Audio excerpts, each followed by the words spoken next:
My name is Kendra Miles. I'm 30 years old, and I learned that some people don't propose to a woman. They propose to her future. I found out 2 weeks before my wedding on a quiet Tuesday morning, while sipping coffee and scrolling through my calendar the way I always do when I want to feel ahead of my life. A new event had appeared overnight. Title: Prenuptial Agreement Review. Final signing location: Wexler and Hart LLP. Conference Room 12. B attendees: Kendra Miles, Caleb Rains, Margaret Rains, Daniel Wexler. Time: 9 a.m. to 10:30 a.m. Notes: please bring ID documents prepared for signature. Notary scheduled. Notary scheduled. Final signing. A meeting created on my calendar like I was a guest in my own marriage. My first reaction wasn't anger. It was confusion, the kind that blinks in your brain before the meaning lands. Caleb and I had discussed a prenup in the abstract. We had discussed fairness. We had discussed protecting each other from old mistakes. We had discussed doing it early, calmly, with separate attorneys. We had not discussed a final signing appointment with his mother on the invite. His mother, Margaret Rains, the woman who had never once used my name without attaching a suggestion, the woman who smiled like a blade, the woman who treated my engagement like a corporate acquisition and treated me like an asset that needed terms. My phone buzzed. A text from Caleb. Morning, busy day. Meet me at the office at 9. Love you. Love you. The words felt like a ribbon tied around a trap. I stared at the invite again, then opened the details. It came from Daniel Wexler, senior partner at a firm I recognized from downtown billboards and private equity rumors. The email thread included an attachment icon labeled Rains_Miles_prenup_final.pdf. Final. I didn't open it immediately. I took a screenshot of the invite, the attendees, the timestamp, the notes. Then I forwarded the invite to my personal email and saved it in a folder titled Evidence, because my brain doesn't trust feelings when documents exist. Then I opened the PDF, 52 pages, clean formatting, confident language, the kind of text that assumes the reader will not fight back. I scrolled slowly, forcing myself to read like a professional, not like a bride. Page 1 included my full name, my address, my date of birth. It also included a clause that tightened my throat. Party A acknowledges Party B's family enterprise and agrees to waive any claim to appreciation, income, dividends, distributions, and future valuation. Family enterprise. Caleb's family owned a chain of specialty medical clinics. I knew that. It was successful. It was also the source of his mother's power. Margaret spoke about it the way some people speak about religion, with certainty, reverence, and an expectation of obedience. I kept scrolling. Then I hit the part that wasn't protection. It was punishment disguised as protection. Infidelity clause. If I committed infidelity, I waived all spousal support, all claim to the marital home, and any share of joint savings. If Caleb committed infidelity, the consequence was different. A reasonable settlement, capped at $25,000. $25,000. The number sat there like an insult. The clinics were valued north of $50 million by the time Caleb turned 35, according to a magazine profile his mother framed in their hallway. Caleb personally had a trust fund I only knew about because a cousin let it slip at Thanksgiving. $50 million in the family orbit, and my heartbreak value was capped at $25,000. Then I found the clause that turned my stomach into ice. Party A agrees that any jointly purchased real property shall remain titled solely in Party B's name unless otherwise agreed in writing by Party B. Party B, Caleb. Any jointly purchased real property. I paid a down payment on a condo in my mid-20s. I sold it after my engagement because Caleb wanted us to buy a house together. He had insisted on a clean start. I had rolled my equity into our joint savings, and we had been shopping for a house in the range of $1.2 million. Because Chicago prices are brutal, and Caleb likes neighborhoods with privacy. I had been imagining a shared home. This clause imagined a home where my money became his title. I kept reading and found the clause that explained the meeting. Party A acknowledges independent counsel has been offered and voluntarily waived. Voluntarily waived. I hadn't waived anything. I hadn't been offered anything. A separate section referenced a consultation summary with my advising attorney. There was no advising attorney. Not for me. My hands started shaking, not from fear, from clarity. This was not a prenup negotiated between two adults. This was a contract drafted by a family that believed my signature was inevitable. I scrolled to the end. Signature blocks, Caleb, me, notary witness line, Margaret Rains. His mother would witness my signature like she was overseeing a transfer. I closed the PDF and stared at the wall until my breathing slowed. 2 weeks before the wedding, I was being summoned to sign away rights I didn't know were on the table, in front of the woman who would enjoy watching me do it. A surprise prenup meeting. A polite ambush.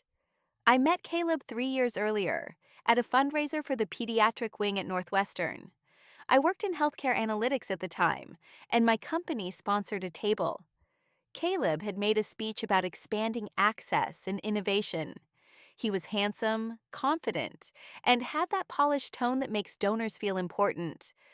After his speech, he approached me like he had noticed me specifically.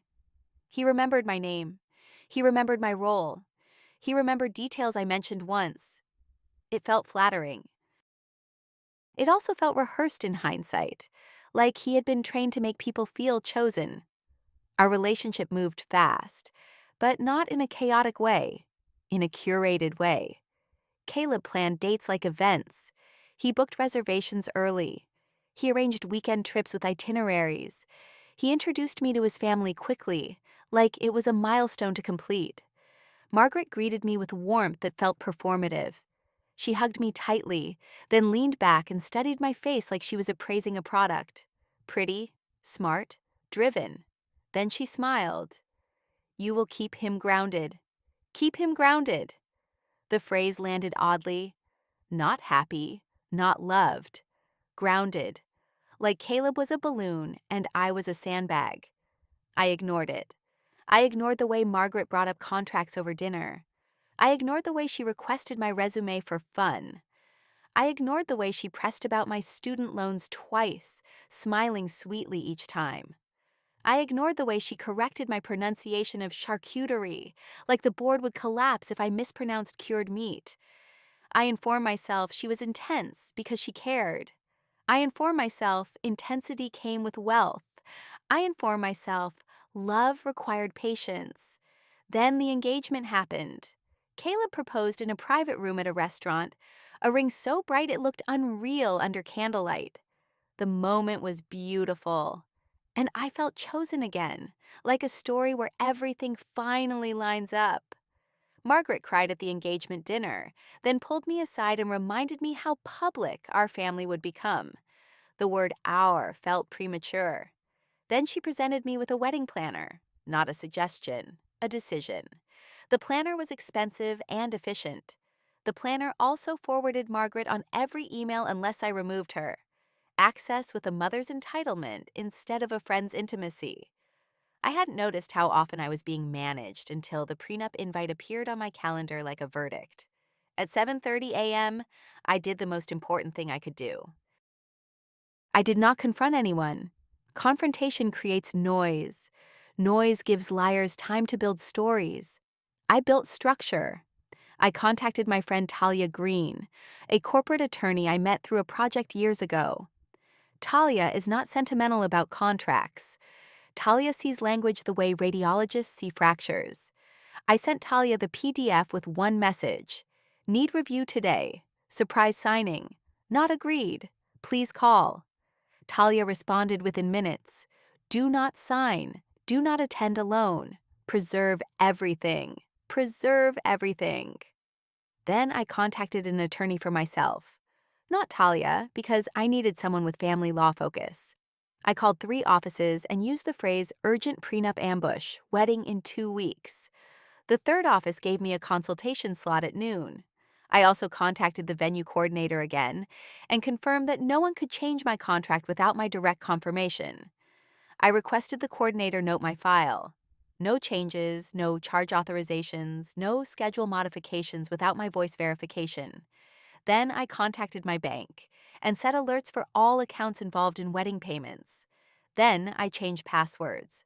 Wedding planner portal, vendor portals, shared email thread logins, my Apple ID, my cloud drive. I removed Caleb's device from my shared photo album. I removed his access to my location. Not because I planned to run, because I planned to choose my moves without surveillance. At 8:45 a.m., I drove to Wexler and Hart, not to sign, to watch the ambush from the doorway. The lobby looked like money, glass, marble, quiet staff. The elevator doors opened and people stepped out like they belonged. I didn't belong there. That was the point. I approached the reception desk and provided my name. The receptionist smiled, then gestured toward a seating area. Conference room 12B is prepared. Prepared, like I was expected. I looked down the hallway and saw Caleb standing near a door with Margaret beside him. Margaret's posture was straight, her outfit perfectly tailored, her expression calm like she had already won. Caleb looked relieved when he saw me, like the world had returned to its proper track. Then I noticed the notary, a woman with a stamp case, seated at the end of the table visible through the glass. The stamp case looked like a weapon. Caleb stepped toward me, reaching for my hand. I didn't offer it. His eyes flickered. "Everything okay?" he pressed. I held my phone up, screen showing the PDF. "You scheduled a final prenup signing without my knowledge," I noted. Margaret moved closer, smile already shaped. "It's standard, Kendra, a formality. Adults do this. Adults." The word used like a leash. Caleb's voice softened. "I wanted to spare you stress. Mom handled the paperwork. It's fair, fair." I looked at him and felt something in me break cleanly. "Fair does not include a $25,000 cap on my dignity," I noted. Margaret's smile tightened. "You're emotional. It's pre-wedding nerves. Sit. Read it calmly." "I already read it," I noted. Margaret's eyes narrowed. "Then you understand it protects Caleb." Protects. Protection is the word people use when they want you to accept harm politely. I kept my tone level. "It protects your family's control," I noted. "It strips my rights and calls it voluntary." Caleb's jaw tightened. "You're overreacting. Overreacting." I stepped closer to the glass wall and looked into the conference room.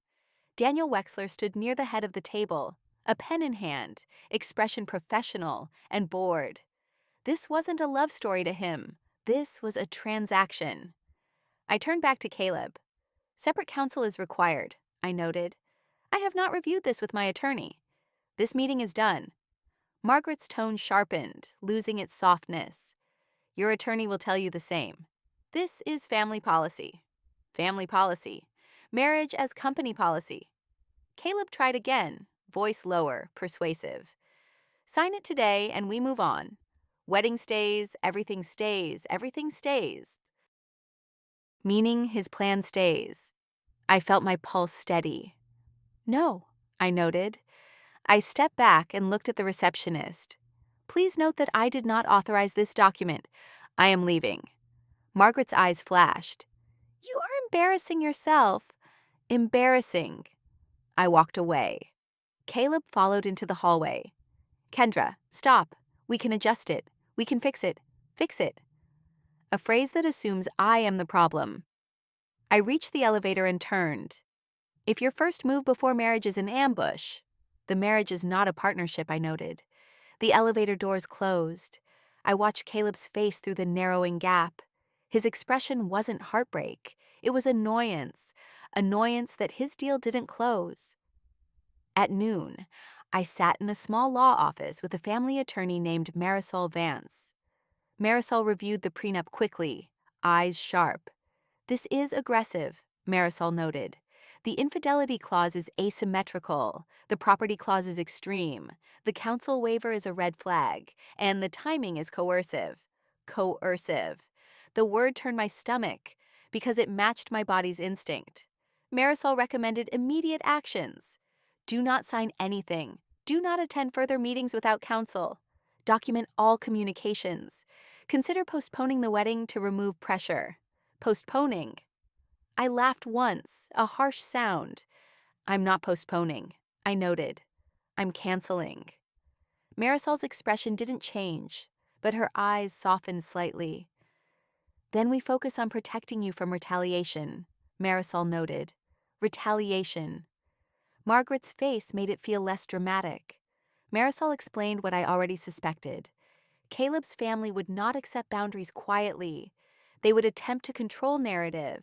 They would attempt to pressure me through deposits and reputational threats.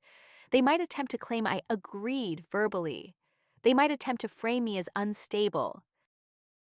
Marisol suggested a strategy, a formal letter to Caleb and the firm, stating the prenup was presented without informed consent, that I refused signature, and that any further attempt to coerce would be documented. Marisol drafted it immediately. Then Marisol suggested I review my shared assets with Caleb. Shared. I had assumed shared meant mutual. Now it looked like exposure. The house, the joint savings, the wedding accounts, the honeymoon.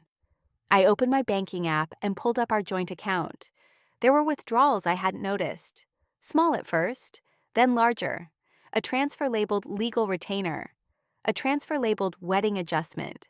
The amounts added up to $18,500. My throat tightened. The joint account required only one signature for transfers under $20,000 because Caleb framed it as convenient. Convenient. Convenience is where theft hides. I contacted the bank and placed an immediate freeze and requested that any transfers require both approvals moving forward. The bank representative complied after verification. Then I moved my remaining funds out of the joint account into my personal account. Not out of spite, out of safety.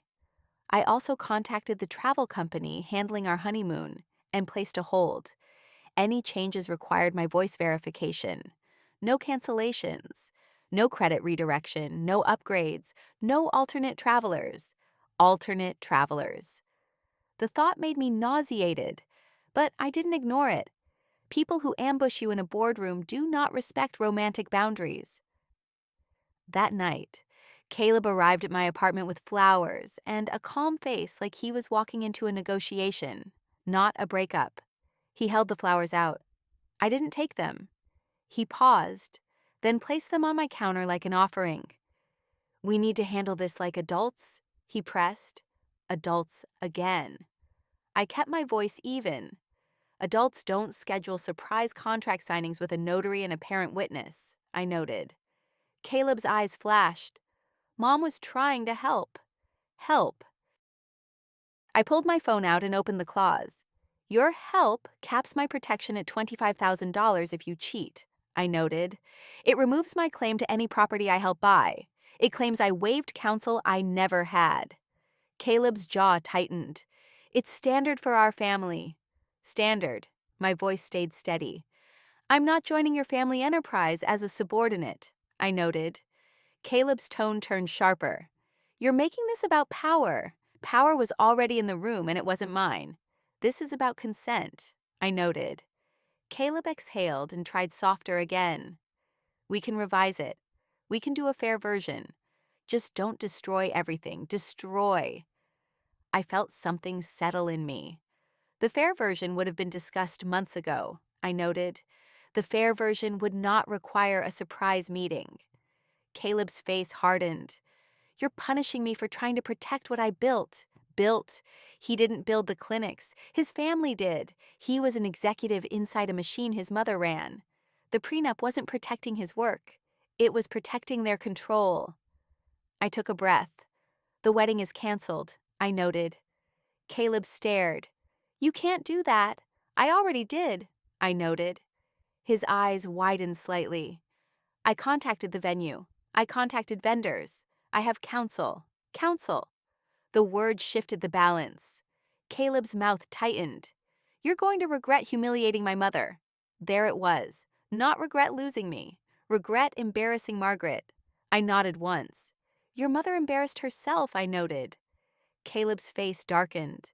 Then he stepped closer and lowered his voice. If you walk away with nothing. Nothing. The threat sat between us like a weapon. I looked at him and felt a clean sadness. I walked into this relationship with my own career, my own savings, my own identity, I noted. If you believe I become nothing without you, you never love me. You love the control. Caleb's eyes stayed hard. Then he turned and left. The flowers remained on my counter like a joke. The next 48 hours became a storm of messages. From Caleb, from Margaret, from the wedding planner, from a family cousin I barely knew. The tone shifted in waves. First, tenderness. We love you. Let's talk. This is stress. Then guilt. Think of the guests. Think of the deposits. Think of the family. Then, anger. You're unstable. You're dramatic. You're selfish. Then, threats. We will pursue reimbursement. We will protect our name. We will tell people the truth. Their truth. The version where I became hysterical for no reason. And they became patient victims. I did not respond. Marisol advised one response only. A formal email stating the wedding was canceled, all further communication through counsel, and no permission for public statements using my name. We sent it. Then I blocked numbers. Not because I was weak, because I refused to keep my nervous system in a negotiation. The betrayal deepened when the wedding planner contacted me. Her email was brief. Caleb's mother requested refunds and transfers. Caleb requested access to your vendor accounts. Please confirm authorization. Authorization. I felt cold. Margaret and Caleb were already trying to control the money flow as soon as the deal collapsed. I responded with one line. No authorizations granted. All access revoked. Any attempted changes are unauthorized. Then I called each vendor again and repeated the same instruction. No changes. No refunds to alternate cards. No event date changes. No name changes. I learned quickly that some vendors view the bride as the primary client, while others view whoever pays as primary. Margaret paid a portion of the band's deposit with her card in a gesture that felt generous at the time. Now it looked like leverage. Marisol advised a simple solution. Repay Margaret's deposit portion directly, documented, so she could not claim ownership or control. I repaid it the same day with a cashier's check and a memo line stating reimbursement of deposit contribution, no further claims. It hurt to send money to the woman who tried to corner me. It also felt like cutting a rope. No strings, no hooks. A week later, the social attack began. A mutual acquaintance forwarded me a message. Margaret had been calling people and explaining that I suffered from anxiety episodes and needed support. She implied I misread the prenup and panicked. Misread, panicked. The narrative was familiar. Reduce my decision to emotion so their coercion looks reasonable. Marisol advised another document, a cease and desist letter regarding defamation and unauthorized use of my personal medical information. We sent the letter. Margaret responded through her attorney with a one-paragraph denial and a suggestion of private resolution. Private resolution, a phrase that usually means settlement under pressure. I declined. 2 months passed. The canceled wedding faded into the background of other people's lives, but the betrayal stayed close in mine. It lived in small moments. An ad for bridal jewelry, a venue photo on Instagram, a friend's engagement announcement. Each reminder carried a bite. Then something unexpected happened. The firm, Wexler and Hart, contacted Marisol directly. Not an apology, a notice. Their internal compliance team reviewed the circumstances because Margaret attempted to file a complaint about unprofessional conduct by their attorney when I refused to sign. In the review, they realized the independent counsel waiver section had been pre-filled with a consultation summary that did not exist, a fabricated summary. The firm wanted to avoid exposure. Wexler and Hart offered to withdraw any record of the prenup as presented for execution, and offered a letter confirming I did not sign and did not waive counsel. A letter, paper, a shield. I accepted, not for closure, for protection. 3 months after the ambush, Caleb attempted a new approach. A neutral email. No threats, no guilt, just a request to meet. I ignored it. Then he sent another email offering a revised prenup with fairness. I ignored it. Then he sent a final email with one line that revealed everything. My mother insisted, "But I still want you." He framed himself as powerless, as if he had been dragged to the ambush. He stood beside Margaret in that hallway and watched me walk toward the trap. He was not powerless. He was compliant. Compliance is a choice. I didn't respond. A year later, I still think about that calendar invite sometimes. Not because I miss Caleb, because I miss the innocence I had before I saw how contracts can be used as emotional cages. I used to believe love is proven by commitment. Now I believe love is proven by respect for consent. I used to believe families protect. Now I know some families protect assets, not people. I'm 30. I'm an American woman. And the day a notary was scheduled without my permission, I learned that my life is not a deal to close, no matter how pretty the ring looks. I learned to treat every standard clause like a question. If it benefits one side, it reveals a priority. If it arrives under pressure, it reveals intent. If it includes witnesses with conflicts, it reveals control. A prenup can be protection. A prenup can also be a test. The surprise wasn't a meeting. The surprise was the assumption of my signature. I learned to treat every standard clause like a question. If it benefits one side, it reveals a priority. If it arrives under pressure, it reveals intent. If it includes witnesses with conflicts, it reveals control. A prenup can be protection. A prenup can also be a test. The surprise wasn't a meeting. The surprise was the assumption of my signature. I learned to treat every standard clause like a question. If it benefits one side, it reveals a priority. If it arrives under pressure, it reveals intent. If it includes witnesses with conflicts, it reveals control. A prenup can be protection. A prenup can also be a test. The surprise wasn't a meeting. The surprise was the assumption of my signature.